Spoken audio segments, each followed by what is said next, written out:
Hey everyone, it's Jayme Minor here with us. now I'm on the spot. Hey everyone, it's Jayme Minor with Authentic Sales Mastery.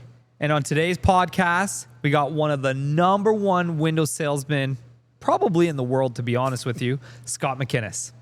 My desire, I mentioned earlier, I kind of go with work hard, have fun. Yep. And I use that even with my kids. Like, you have to realize you got to put the work in. And then once the work is done, you can go to Mexico, you can go to Vegas, you can drive fast cars. You know, as we're sitting around all these beautiful cars, I've always loved cars.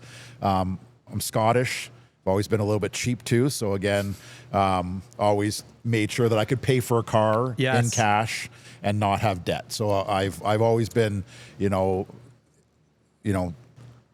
love cars, but at the same time, they're definitely a money sink to a point. But, you know, fast cars, fast times, and more fun, right?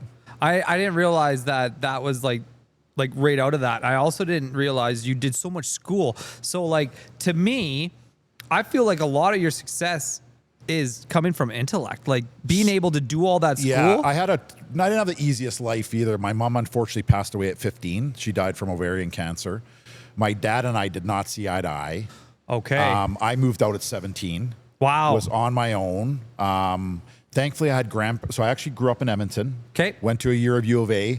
Just like you, partying, getting in trouble, doing bad things, probably too heavy on the drugs, too heavy on the alcohol, and was like, okay, I'm better than this. Yeah. I need a change. Okay. So I had my own sort of momentum wake up at like 18, 19. Oh, it was 18, 19 when you kicked it. Okay. So then I was like, okay, I was running with some bad crowds, and I was like, okay, I'm better than this.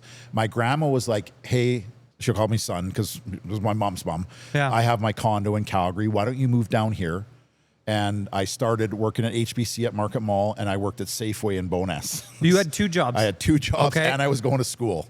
Okay, hustling. I had to actually park my car because I couldn't afford my insurance anymore, and I had rode my bike to university. You got it done. Yeah. The reality again is I always found a way, and I didn't, hardship creates better people. Yeah.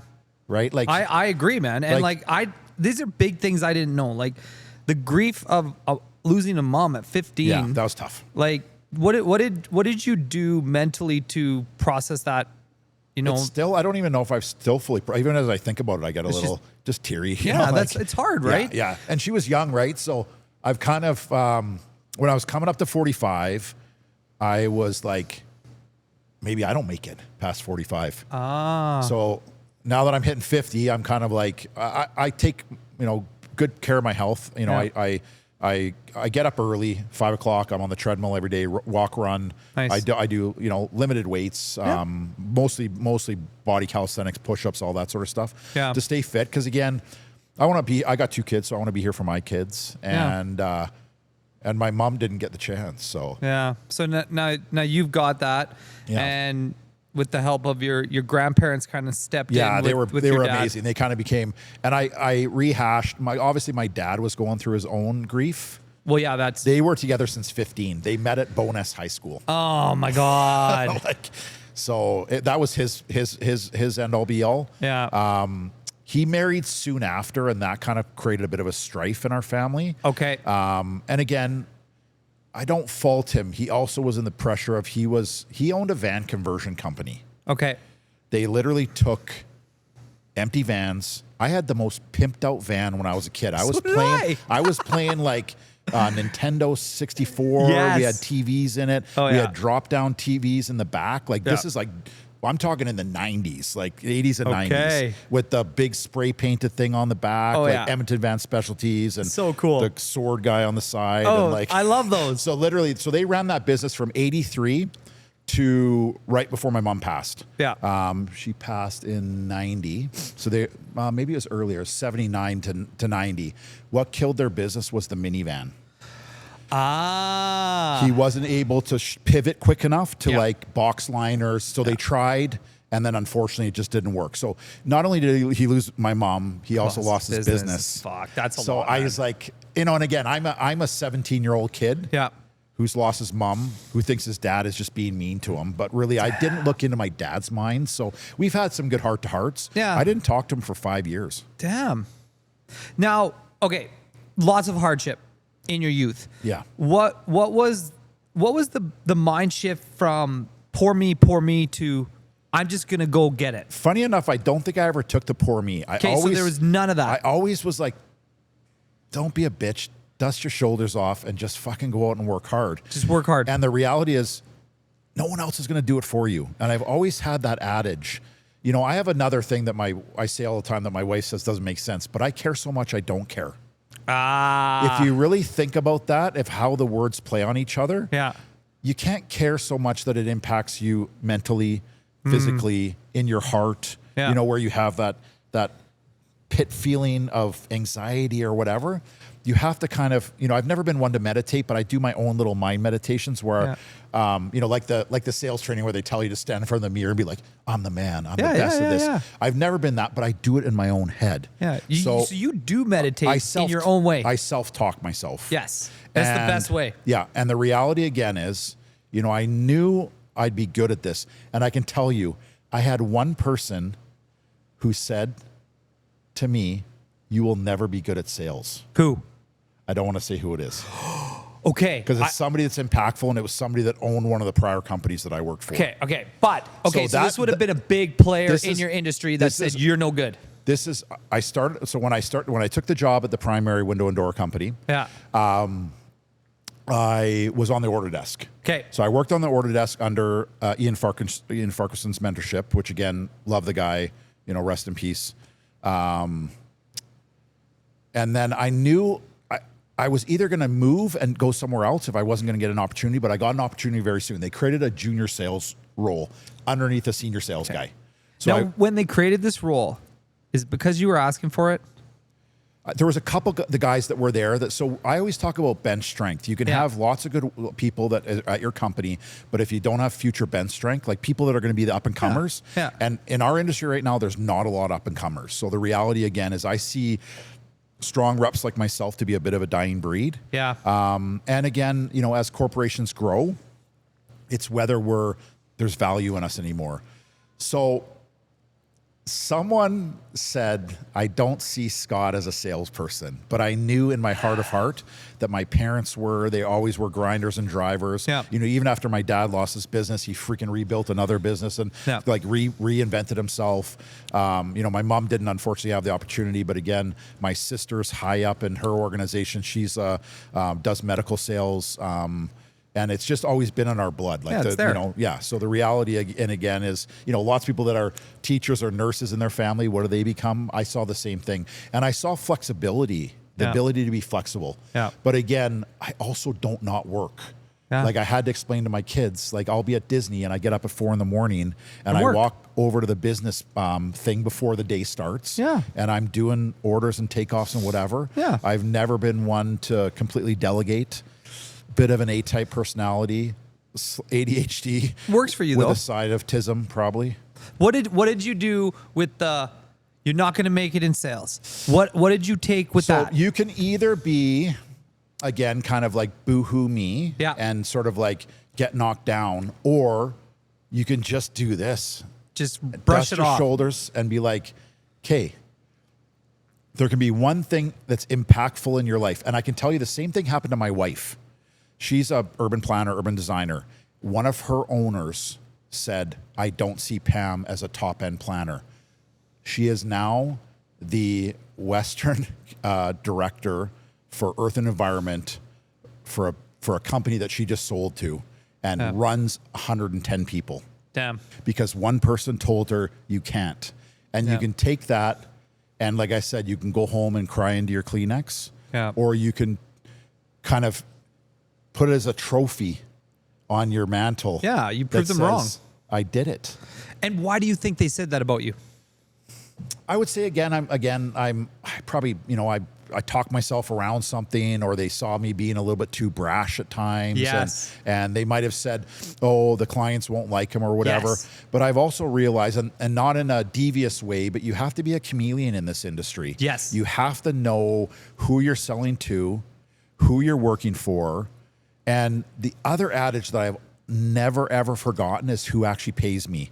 My company name is on my check, but it's signed by every client I work for. Exactly. And if you forget and get complacent and forget who you work for, you will get walked over. And the next guy that's coming up will take over me. Exactly. So I've never been complacent. I've never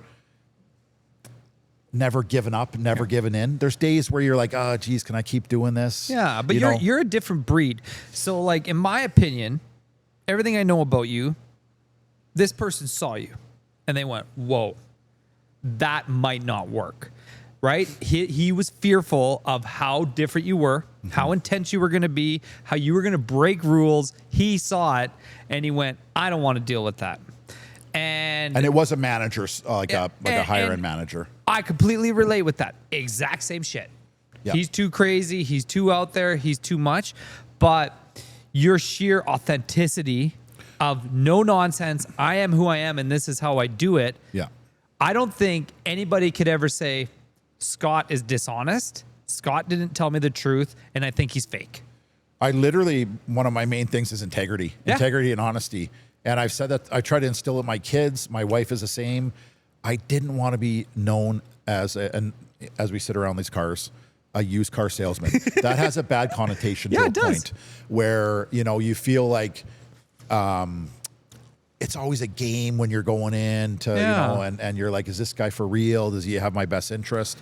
And I've really looked at me being their best unpaid employee. Yeah. I get paid by my sales incentive plan or my commissions or whatever, but I work for my clients. Yeah. And they know that. And with that side of things, it's very difficult for somebody to come in and take my work. 100%. Because somebody's always chasing me. Yeah. You're not there just for the sale. You're there to work for them.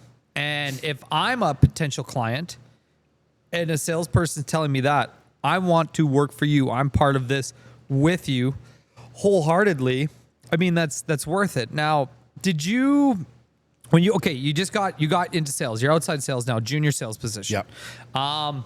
How did you build your book of business? It was grinding, dude. Literally driving neighborhoods, looking for signs, trying to find new builds. There's always a construction fence up. We'll have a number on there. I would drive through new communities looking for builders that we don't deal with. Okay. It was literally like feet to the pavement or rubber to the road. Okay. I was out there. I have one guy in Canmore, and I may have taken it from you when we were competitors. Okay. I visited their office every week for 6 years. It took me 6 years to get their work. Holy. And so you just keep going. It came down to it. I was out there. I made a commitment to go every Wednesday. And at the time, Len Rawls was out there, who was a seat up. So again, competitor, but Len was my mentor. Yes. So the reality is, great mentor, a great guy. We would meet for coffee sometimes. He's amazing. We had a mutual, not even frenemies, friends, industry friends. Oh yeah, totally. And the reality again is, regardless of whether I've got lots of guys that have moved to different companies, and we're still friends. Yeah, and you keep it that way. Now I love this. So we're out walking around. You're out in your industry you're in. Okay, this is before big time internet. Facebook, Instagram, all the crap. Barely cell phones even. Do you still think that way is the best way to get new business? I think you have to be... The problem is we're getting into a newer generation too, where you have a younger generation that only wants to text, maybe not even email. They may not answer their phones. Okay. The gatekeepers are way deeper nowadays, where you go in. Like, I used to be able to go walk around my client's office and just have a chat with everyone. Yeah. Can't do that as much anymore. But you have to be persistent. Yes. Persistence is the key. Persistence without being annoying. And you have to find a fine line between the two. That's a tough balance. Okay. You were driving around. You see the builder, the number. What does your phone call sound like? Can you take us back in time? Yeah, I would just be like, hey, Jayme, I noticed you guys are building that XYZ location. I was wondering if maybe I could provide you with a quote. Doesn't cost you anything. You may have a preferred supplier right now, but ultimately you might want to just give me a chance. No harm done at the end of the day. Just send me a set of plans and I'll get you something back within the day and we can see if maybe we can do some work together. something simple. Like I always Beautiful. kept it very high level. Super relaxed. Super relaxed. You didn't sell me anything. You didn't Nope. go into a bunch of bullshit I didn't want to Nope. hear. Nope. Remember that. Okay, that right there is quick. He didn't even have to say anything. He didn't explain a lot about what you No. do. It was just, this is what I The want. reality again is when you are a rep paid by product that you sell, Yeah. you want to get that sale. Yeah. Otherwise, you're hungry. Yeah. You're going to put a lot of work in early on. There's lots of late nights. There's lots of late nights sitting on my kitchen table doing work that I know I wasn't ever going to get paid on. Yeah. Because again, with sales comes high risk, but also high reward. Yeah. And it's not for the weak. It's not for the, people that get sick stomachs when they're, you have to be relatively quick on your feet. But I think, again, bringing back honesty, integrity in everything you do. Yeah. And just be genuine. Yeah. And you have to care what people think about you early on. But once you get more established, and it's never, I don't care what people think about me. But the reality, again, is you can't care so much. Yes. Care so much you don't care. Yeah. Care so much you don't care, and care about what other people think early on. I really like that because that's just a fucking fact. Okay. You have to build relationships, right? You have to prove to these people. Yes. If I walked up at 23, dressing the way I dress now, for a new builder, they're going to say, I don't know who you are. And that first impression, get the hell out of here. I dressed for success. Yeah. I had a look about me. Now I come to meetings and everything the way I want to because I'm known. Or if they say, who are you? I explain to them like, this is me. Yeah. And if you don't want that, I don't care. Yeah. But I think that's a huge thing for the younger viewers or the newer salespeople. You're not going against anything. You're still you, but understand you need to create trust and people are going to judge you. 100%. You want, again, to be their best unpaid employee. Yeah. You want to be part of their team.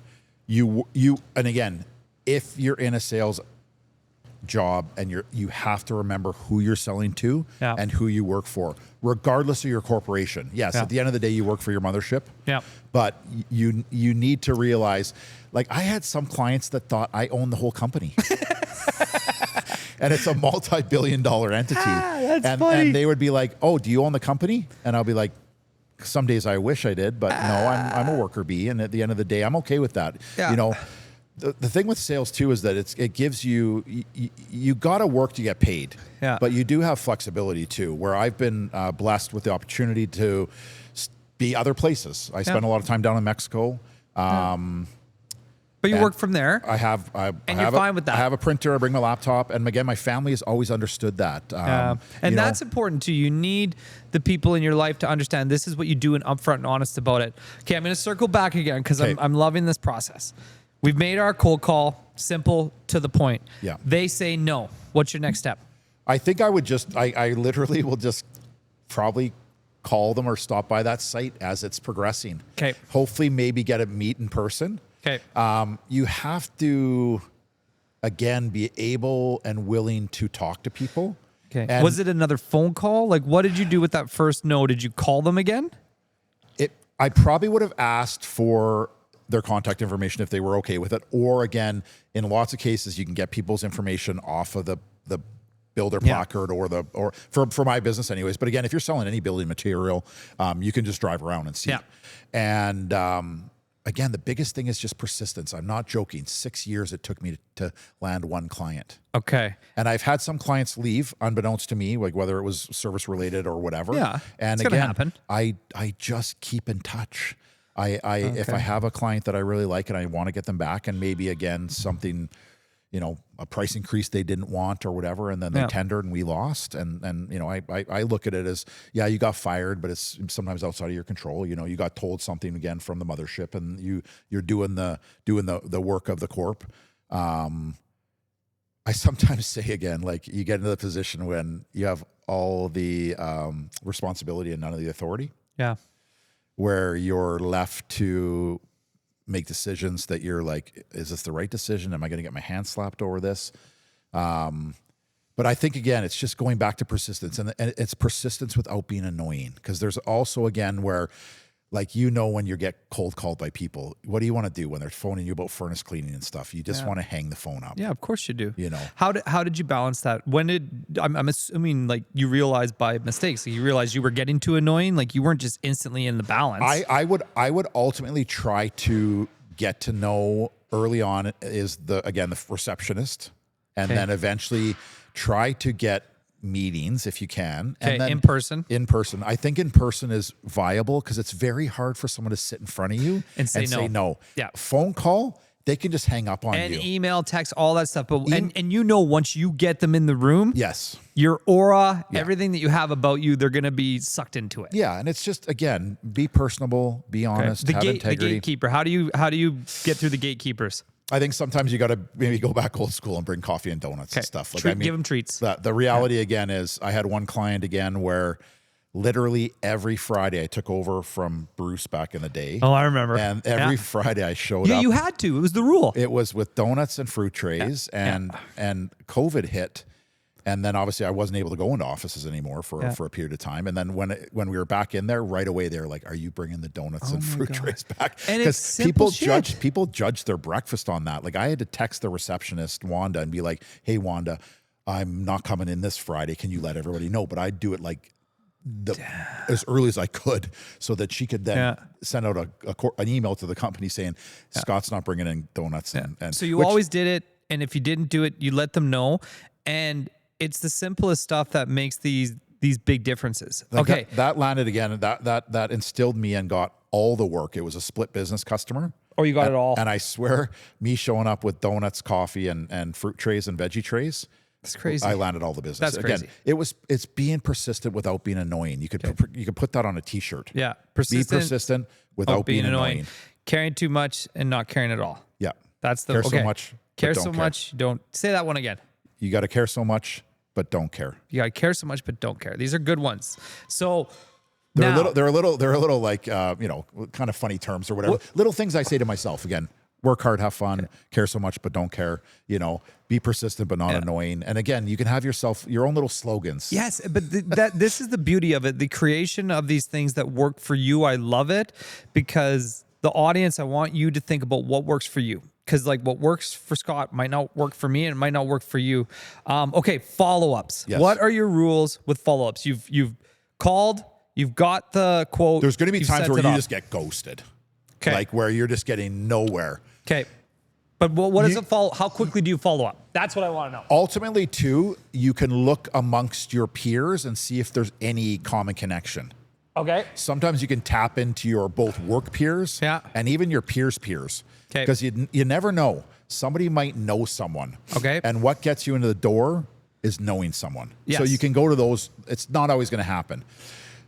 I did it weekly with guys. I'm not joking. I literally had certain guys, I would give it a week and I would show up and I would really press that me quoting you costs nothing. Yeah. So why wouldn't you let me do it? Push. I'm talking about after you've sent the quote. What does that follow-up look like? Oh, yeah. So, I mean, again, it can be years and months, and if they're happy, and if you're the guy that has been persistent and in that office regularly, their current falls down badly. So who might be their first call? You. Hey, who is that guy that's always in the office from that company that shows up every Wednesday? What was his name again? And then it might be something as easy as that.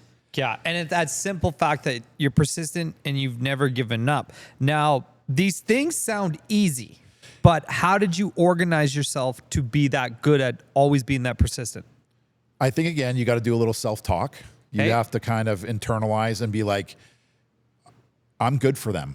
They in the end of the day, I think they need me, right? So you want to be the person that, again, is their best unpaid employee. Okay. You're going to, and then again, so I use the quarterback adage a lot of times. Okay. You're out there, I'm the quarterback, I'm looking around, I got no receivers. What do I got to do again? Run the ball. Okay. So, when I do eventually land it and they are like, okay, Scott, we're going to give you our first order. Yeah. Well, I'm baby gloving this thing all the way through. White glove, babysitting it. What does that look like? And I say baby glove. What does that look like? Babysitting and white glove combined. Tell me what that looks like. This is important. The reality too is, again, when you work for a sales organization, especially something that manufactures product, how much is in your control? Not a lot.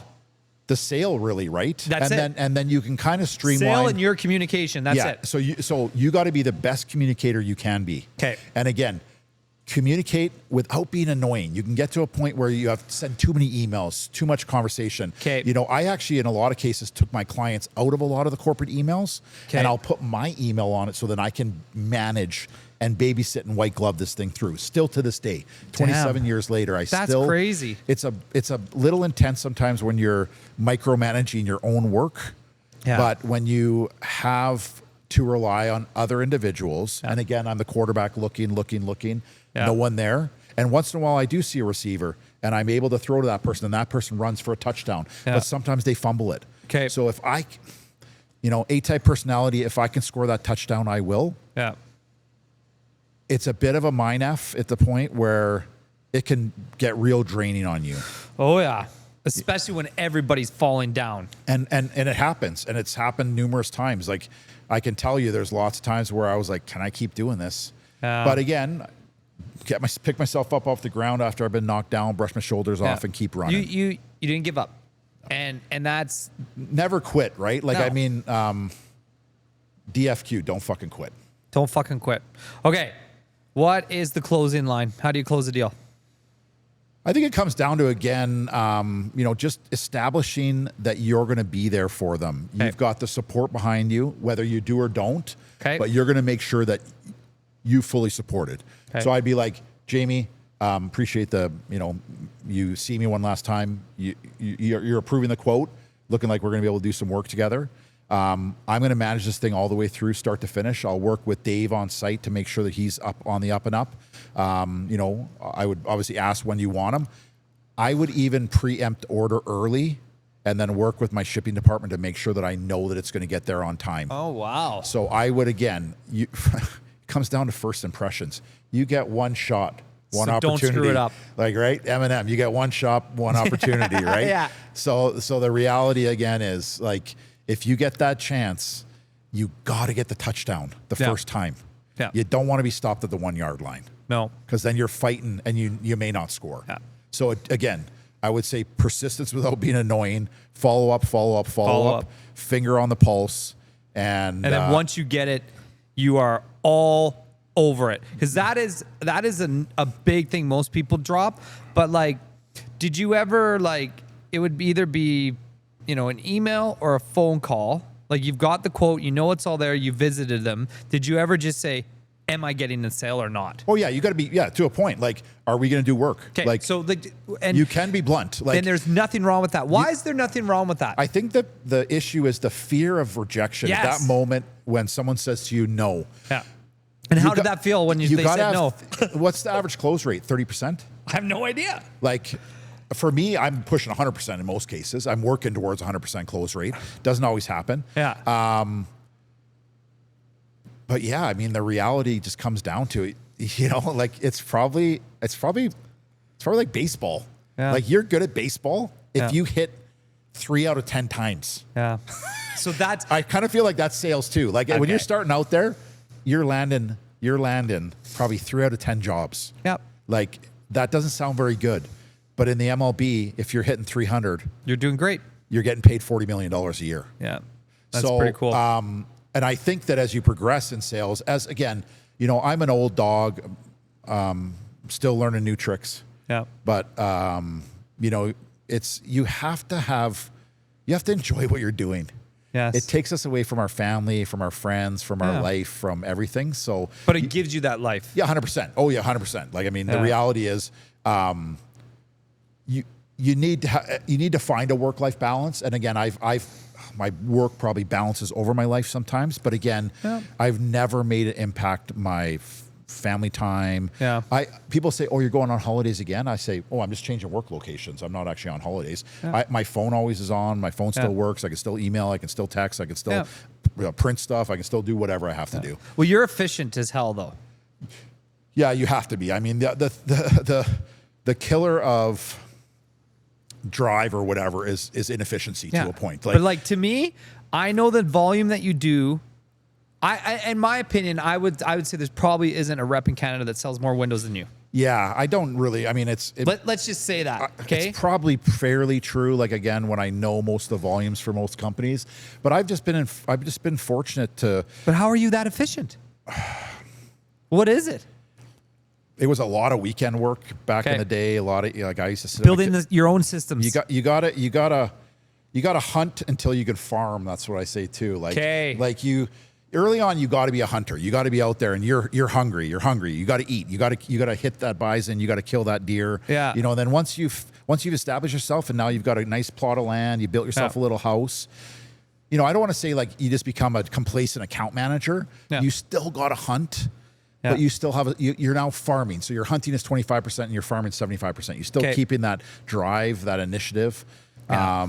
You still got to stay hungry. And you still got to realize that someone's always chasing you. Always. And whether it's a person you work with that wants to be better than you, or it's the competitor that's coming after your work. And you don't know how hungry they are. If you're complacent, you will lose. Yeah. So don't take it for granted. Okay. We've learned your process. We understand how you get it, how you keep it.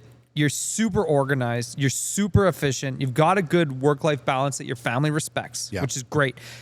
How do you deal with stress? Because you got stressed as fuck. Yeah, I work out. Like I get on the treadmill, throw my earphones in, either listen to music. Okay. I was playing Little Dicky today, kind of like your music style. I literally just went through the whole Little Dicky album on the. That's awesome. Music and working out de-stresses? So you got to clear your mind, right? Like, and I go back to care so much you don't care. Yeah. Like, you can't let it impact your anxiety, I've always been I'm elevated but grounded. Yeah. Like I know how to ground myself, but again, I'm definitely typically the loudest person in the room. Yeah. Like you. Sometimes my wife is just like, bro, my kids are like, are you going to talk to everybody or can we just leave? You know, like, so. Well, you're exciting though, man. Like you see all that passion, you see all that excitement, but you mentioned anxiety. What does anxiety feel like for you? It's that when you're like, it's like 2 a.m. and you're like, geez, I know I ordered that thing wrong and I know it's getting built. Okay. So what do you do? What do you do in that moment? That's what I want to know. Do you go back to sleep? Do you go fix it? You know what I used to do is I'd get up and do a voice message to myself on voice record. Okay.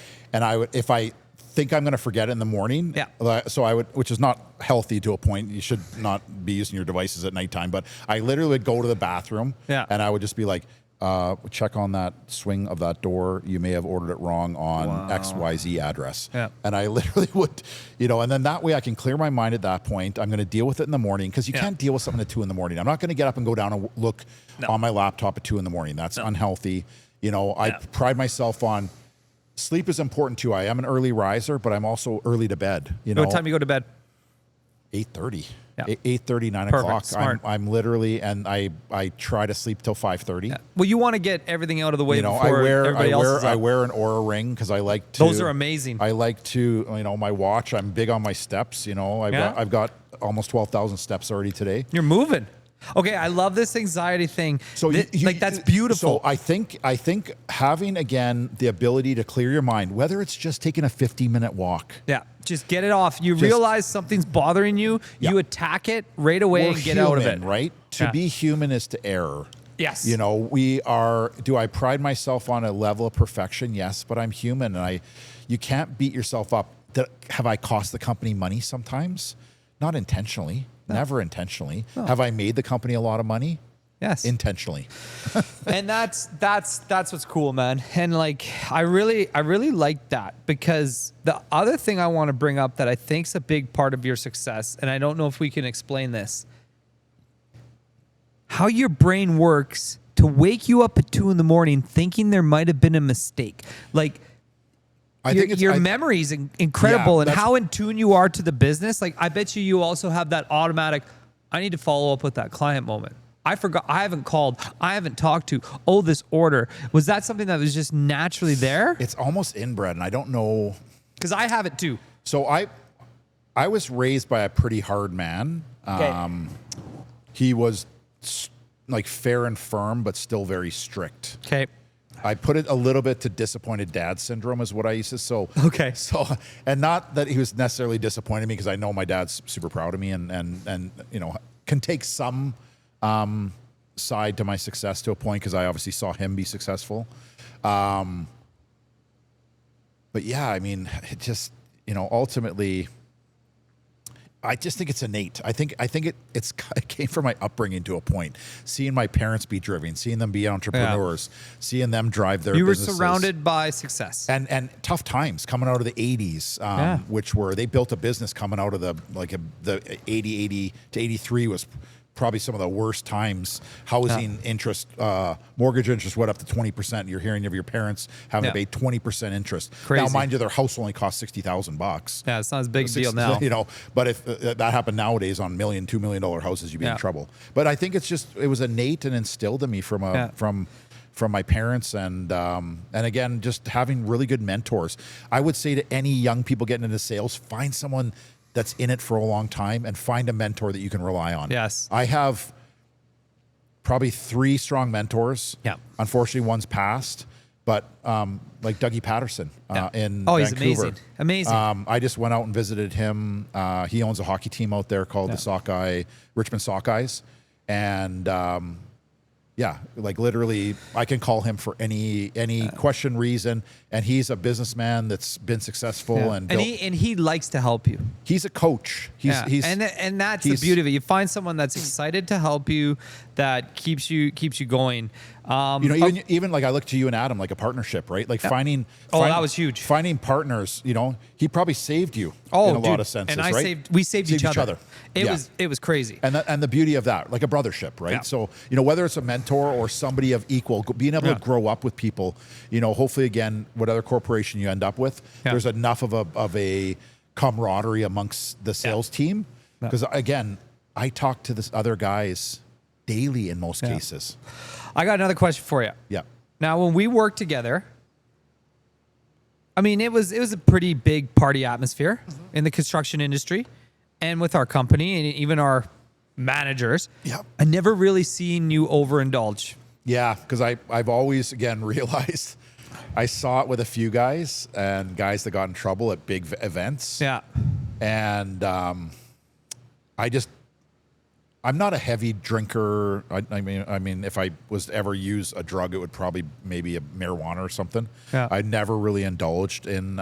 If anything, I'm a wine drinker. Okay. So more of a connoisseur. Yeah. You don't really see people getting ripped up on wine as much, right? I mean, you can definitely overindulge. You can definitely overindulge. But I think it's when you get into the beers, the harder alcohols and stuff, and the party atmosphere. And then I just made a mental note that these people are my friends. Yeah. But I'm not going to act like we're friends when we're in a social setting or a business setting. Yeah. You're kind of a lone wolf, and but like when everybody, what did you say to yourself where it's like, I'm not going to drink as much as them, I'm not going to stay up as late? What did you tell yourself? Where was that? I probably was a little bit older, and to the point where I've always been an early riser, so I know I prioritize my working out and being fit.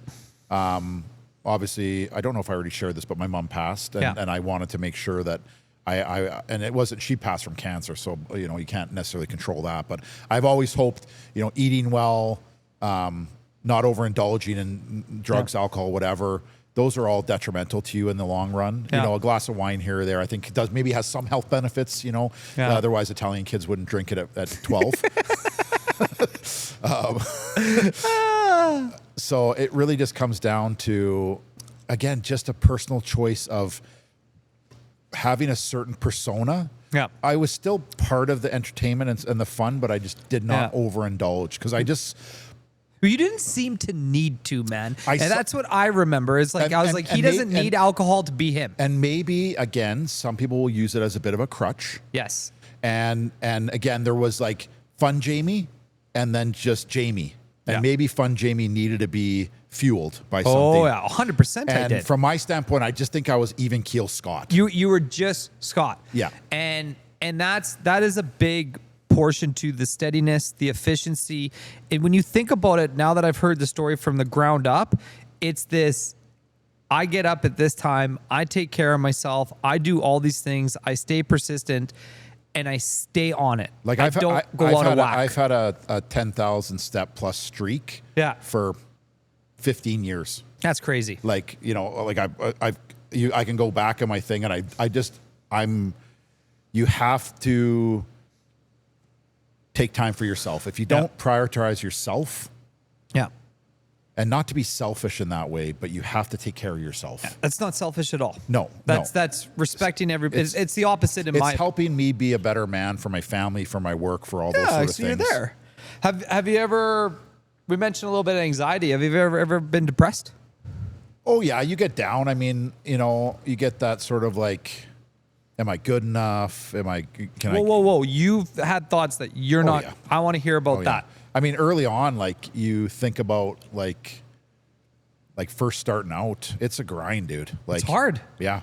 It's, again, when you are reliant on selling something to make money and you have to repeat that over and over and over and over again to make sure that you have a steady stream of income, there could be a lot of pressure. So, I mean, ultimately, I wouldn't say it was prevalent, but yeah, I think if you're human, we all have that, you know, like I think, again, to be human is to sometimes be depressed. Yeah. To feel. You know, I obviously was very depressed when my mom passed early on. I went to counseling for that. Okay. Probably from 15 to 19. You know, okay, dealing so with, like dealing with 4 years. My own demons. Yeah. So that's pretty good, though, at that time of your life, quite a few years ago when that wasn't that prevalent. Who initiated the counseling? I think I had an aunt who was a counselor. She didn't feel like she could counsel me because it was just too close. Yeah. So she was like, again, for your mental health, and you should get out and talk. And, you know, again, a son losing his mom, like, you know, detrimental. I was, horrible. You know, she was my favorite person in the world. Yeah. So yeah, no, it's tragic, and unfortunately it was quick. She got diagnosed and was passed away 8 months later. Wow. Ovarian cancer, again, they call it the silent killer. It kills you from by the time they find it, it's normally things that progressed a long ways now. This is 89, so it goes back a long time. This is 30 some years ago, 35 years ago. Do you still do any counseling now? You know what? My wife and I talk a lot, and we talk about everything. Yeah. We talk about our, you know, anxiety, our concerns, our business concerns, our life concerns, our future. You know, I tend to say, and not to be sexist or whatever, but I think a lot of times women have, especially women with kids, sometimes have higher elevated anxiety, because I think about my kids, but I don't think about them the way my wife thinks about them. They're 18 and 20 now. They're doing okay. They're going to come into their own. You know, I also try to instill in my own kids, nothing in life comes easy. Yeah. If you don't work for it, you're not going to get it. No. And if it comes too easy, it comes with a price. 100%. Right? Like, you know, if your kid won the lottery today. Oh, number one cause of bankruptcy is when you come into money too fast. Yeah. And I love that, where it's like, you know, that relationship with your wife and the ability to communicate all of those things is really important. The biggest thing for men too is there's like a stigma or something around men getting counseling. Yeah. And the number one, most people unaliving themselves right now, suicide, is men.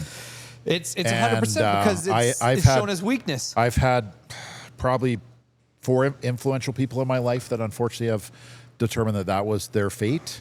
And, you know, I think you have to learn to love yourself. And if you love yourself, I don't know why you'd want to take yourself out of the world. Yeah. You know, again, I don't know what demons some people are fighting with. I can only imagine to a point. But I think you need to talk about it. Yeah. The best thing you can do is talk. Now, whether that's to a family member, parents, your girlfriend, fiance, wife, Adam, you know. Oh, yeah. Well, and the thing is there's lots of people to talk to, and they can help. Well, another question I have for you: what was it like being at our workplace, watching me go through what I went through? Yeah, I really wanted to try to mentor you, but you were closed. You were, because I don't really remember. Like, I remember, but I don't remember. Yeah, and I'm curious. Like, what did that? Like, why was it? I can remember calling you after, you know, you again went on leave. I think you went to your rehab at that point, which is amazing, and. You know, I wanted to know that I could be there for you if you needed it. Yeah. I obviously had never gone through something similar, but you know, I look at like, I think that's probably, my family has high instances of alcoholism. Okay. I never met my dad's dad. I never met my grandfather. He was an abusive alcoholic, a horrible individual from what I've heard. Ugh. My dad was the eldest, so he took a brunt of the, and there's like 9 kids at that. Like back in those days, everybody had like, you know, 7 to 9 kids. Yeah. But yeah, he unfortunately, died of alcoholism, and I never met him. And I think it, again, back in my mind, I was like, could that be me if I was to overindulge? So maybe that's another thing that was kind of like instilled prevalent in you a little bit. My parents never were big drinkers either. I mean, they were social drinkers. My dad was the type of dad that would come home and have a beer like on the garage steps to like reset himself and then come inside. You know, like a lot of men do. Like they're like, oh God, I got to go deal with the wife and kids now. Yeah. Well, and that's, you know, I hear a lot of stuff about that where it's like, well, I never did, or I had someone who was like this. But like, I remember when I was there, my biggest fear is I didn't want anybody to know I had that problem, because I was like, they're gonna let me go. My customers are gonna leave me. Everybody's gonna think so poorly of me. Nah, the reality is, again, you were fighting your demons, right? Yeah. So the reality is, there's no judge on that. Yeah. At some point, you either got to fight your demons and win, or your demons beat you and you lose. Yeah. And that could end up in death due to whatever you're doing, or you decide to unalive yourself because it's just too deep, right? Yeah. And well, it's a struggle in a corporation too. A corporation, like here at Max Green, we are very open. Like, if you need help, we're here for you. And Adam and I share our stories with new employees, so they just know. We pour it out on the floor, you know, and say, you can come to us for help. But I think it's tough in a lot of like very big corporations. There's so many systems and processes that it's actually like, well, is that actually going to help me? The reality too is, the larger the corporation, the larger you just become a number. Yeah. You're a number on a ledger somewhere. Yeah. And you know, So you're in charge of yourself. There's less humanization there. Yeah, I've always run ideally that's what I've always wanted to do in sales, was I control my own destiny to a point. Yeah. Yes, I do work for a corporation. You know, people are like, oh, you should start your own company or whatever. Well, again, I'm a little too aged right now, 50 in April. Have you thought about that often, starting your own company? My parents were always entrepreneurs. My wife was also an entrepreneur. There's a risk involved. I also saw my parents lose their company, and I was always kind of like, and my dad was so honorable that he didn't go bankrupt. So he literally bankrupted himself. He paid out all the debts he owed. Oh, shit. He had to rebuild his life at 50. That's crazy. So you've got, and he's 80. He's 83 now, and not doing well health wise. But he can look everyone in the face and say, I didn't go bankrupt. And I actually said to him, Dad, you should have gone bankrupt. Yeah. That's why bankruptcies are there. I mean, when it's there for a reason. It was an unfortunate situation where, again, the industry pivoted on their business and there was no ability to come back on it. It's amazing because that explains a lot to me about you. Like, seriously, like that, just this whole story behind you. Because it was always kind of like, I always wondered because I really looked up to you, man. Like 100%. Like the first time we joined forces and I heard how much you sold and what you did, I just went, how is this guy doing this? What does he do? How did he get there? And you hear these stories, and then also like how successful you are. It's like, why isn't this guy to start his own business? But where you hear that, like, well, my dad did that. I want to be here. I wanted, and not that my income's secure because I only get paid on what I sell. But again, I got established, and again, working for a corporation. We took the risk in having to buy into Pam's company. So again, that was a big family risk. I just didn't want to. I would say that at heart, I'm an entrepreneur, and I've been able to run Scott MacInnis Windows and Doors. Yes. Unbeknownst to my clients, in some cases, again, they think that I own the company, but I don't. But yeah, it's just, I saw my parents struggle. Yeah. And I think you have to take every little thing in life is just a learning process. Yeah. And it's just again, even if I go to a spreadsheet, it's just a line on your spreadsheet. And at the end of the day, hopefully you've got a positive spreadsheet at the end of it. Yeah. You know, and life's too short not to have fun. Yeah. And again, so much of our life is working. Yeah. and it becomes your identity. Like, think about it. Yeah. Like, your whole persona is sales. Oh yeah. And I think, again, but a positive sales too, right? Because again, sales can have a negative connotation where people think of, oh my God, you're in sales. Yeah. You know, but to the point sometimes where my wife's like, first of all, everybody wants windows and doors. It doesn't matter what party you're at. Yeah. And she's like, please don't tell people you work for a window and door company because I don't need you. You're out selling right away. Yeah. Yeah. So, well, and I feel like too, like you're a very unique salesman for a corporation where you basically spread yourself as far out of their structure as you can without getting in a big amount of trouble. Cause like, for example, I got myself in big trouble. yeah. Right. Like I'm always skirting. but I wasn't anywhere near as organized. I wasn't mentally well. Yeah. And I was just, I think again, dude, you would have been, but your demons, they killed me. You were fighting your demons. Oh, yeah. Well, and so when you've got that, and again, you know, I look back to that video of you posted, which is the day you woke up and the day that things changed. Yeah. You look like a different person. oh, it's crazy, dude. I looked like I was 50 years old. Yeah. 55 years old. Yeah. It was horrible. And the reality again too is it's hard on your body, but again, you know, mentally you believe that that's what you needed to do to be you. To survive. Oh, yeah, Yes. because I couldn't go into a room without being 150%. I wasn't good enough if I wasn't 150, where now, like if you showed up today and I was not feeling well, I'd just tell you the truth. I'd be like, oh man, I'm kind of down today. And you'd be like, oh, that sucks. What can I do to help? Yeah. Rather than I'd be like, oh, I have to be bigger and louder. Yeah. Because Scott's really big and loud and I want to make sure he knows how big and loud I am. And I just realized I'm like, oh, that doesn't do it anymore. Like, just be happy, right? And it's pretty crazy though, man. Like, how many windows have you sold again? Dollar value, I'm upwards of 270 million. $270 million. Yeah. That's insane, man. Because like, And I'm hoping, I've never put a timeline on anything. I mean, obviously, I love Mexico. I'd like to eventually retire down there, get my permanent residence, spend my time split between here and there and wherever my son ends up, if he ends up playing baseball somewhere. yeah, But yeah, I don't know. We'll see what, you know, maybe it'll be 350 by the time that'd be pretty finish cool. off, maybe 400. I mean, let's go for 4. Ultimately, it's doable, it's achievable, it's attainable. And I don't know if I could ever stopping, you know, like stop completely. I think again, It would be a big shift for you to all I'd of a have to sudden find, like, not again, I'd do be playing anything. a lot of pickleball, doing a lot of long walks on the beach. Yeah, because you're busy. Okay, $270 million of windows sold as one person. That's insane. Okay, just if you don't know anything about windows and doors, it's absolutely fucking ridiculous. I think the market in Alberta is $1 billion, so it would be like selling a quarter of a year's volume. It's insane, and there's hundreds of window companies. So, what is your number one point of advice for someone new in sales? What is the number one thing that you can say to them? I think with the current technology, again, I just got to go back with follow up. Follow up.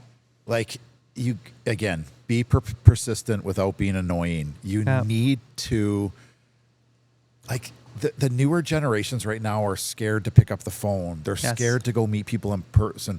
You know, yes, a text might be viable, but I think, again, if you can get face to face, if there's an opportunity for a face to face, it's so hard for someone to look you in the face and say, Jayme, not today. Not today.